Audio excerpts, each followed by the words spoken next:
It's been 3 days since the passing of the late Sir Rabbie Namaliu, and tributes continue to flow. Late yesterday evening, the Prime Minister James Marape, in a statement, paid homage to the great statesman when he said, and I quote, "Papua New Guinea has lost a great statesman in Sir Rabbie Namaliu, who served as the fourth Prime Minister of Papua New Guinea from 1988 to 1992, and as a leader of the Pangu Party I now lead. He had a distinguished career in the public service, in academia, politics and business. I join with family, friends, the people of East New Britain and Papua New Guinea in mourning the passing of Sir Rabbie."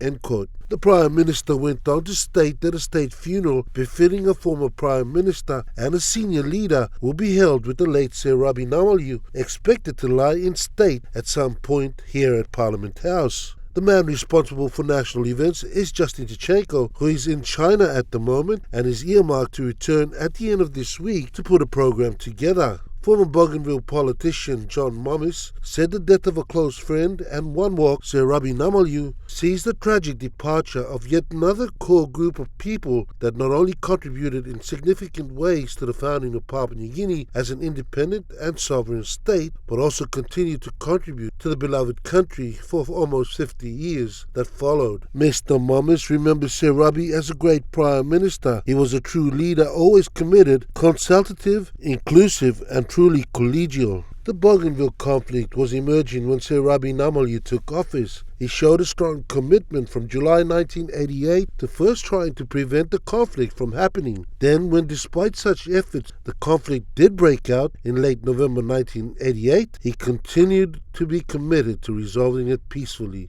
Indeed, few now remember that in 1989, Sir Rabbie Namaliu tasked a group of senior ministers under then Deputy Prime Minister Akoko Doi and John Mommis to negotiate with BRA leader Francis Sona. With difficulty and aided by then Bougainville Premier, the late Joseph Kabui, they managed to make contact with Francis deep in the bush in the mountains of central Bougainville. Sir Rabbie Namaliu was deeply upset to hear what had happened, but continued to seek peaceful ways ahead. It was a matter of great sadness to him that a peaceful resolution of the conflict eluded his government. Rocky Iso, National EMTV News.